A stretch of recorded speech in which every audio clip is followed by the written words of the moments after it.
नमस्कार, मैं हूं मनमोहन भट्ट।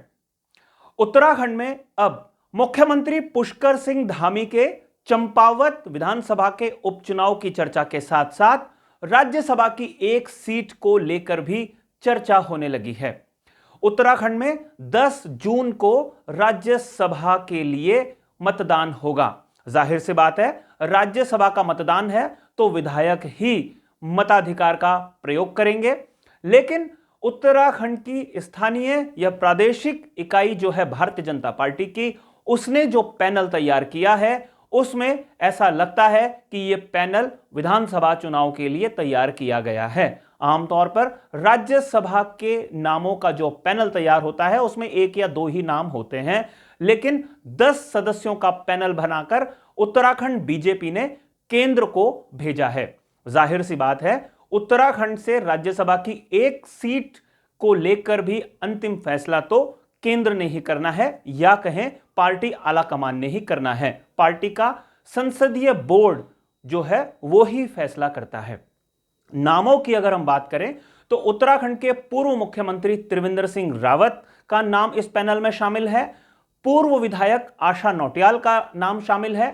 पूर्व उपाध्यक्ष भारतीय जनता पार्टी उत्तराखंड के जो है ज्योति गैरोला, उनका भी नाम इस पैनल में शामिल किया गया है। और कई बार चर्चाओं में रहते हैं उत्तराखंड के पूर्व मुख्यमंत्री विजय बहुगुणा, उनका नाम इस पैनल में शामिल नहीं किया गया है। सबको मालूम है कि विजय बहुगुणा के बेटे सौरभ बहुगुणा सितारगंज विधानसभा सीट से विधायक हैं और वर्तमान में धामी कैबिनेट में शामिल हैं। कैबिनेट मंत्री उनको बनाया गया है। शायद यही वजह है कि बहुगुणा इस सीट के लिए रेस से बाहर हो गए हैं। लेकिन कुल मिलाकर 10 नामों की चर्चा उत्तराखंड में शुरू हो गई है। लेकिन उत्तराखंड के नामों के अलावा भी कई ऐसे नाम हैं जिनकी चर्चा इस पैनल के अतिरिक्त हो रही है। खबर इस तरीके से भी मीडिया में आई है कि पीयूष गोयल का नाम उत्तराखंड से राज्यसभा के लिए फाइनल कर दिया गया है और संभवतः पीयूष गोयल यहां से राज्यसभा जा सकते हैं। अब सब लोग ये सवाल पूछ रहे होंगे कि अगर पीयूष गोयल का नाम फाइनल कर दिया गया है तो आखिर क्यों त्रिवेंद्र सिंह रावत या पूर्व विधायक या पूर्व प्रदेश अध्यक्ष या उपाध्यक्ष का नाम इसमें शामिल किया गया है। सब लोगों को मालूम है कि भारतीय जनता पार्टी हो या कोई भी पार्टी हो, अगर किसी एक नाम पर मोहर लगानी होती है तो कई नामों का पैनल बनाकर भेजा जाता है।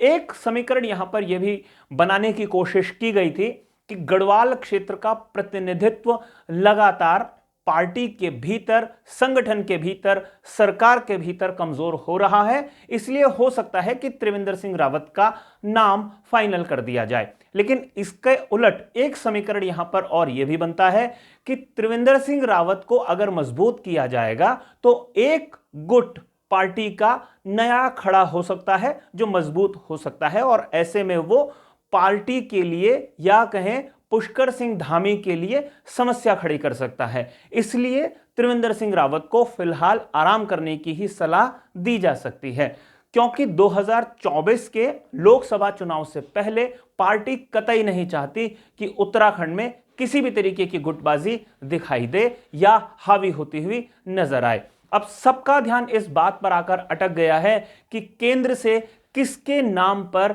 मंजूरी मिलती है, किसको हरी झंडी मिलती है, उत्तराखंड से राज्यसभा कौन जाएगा।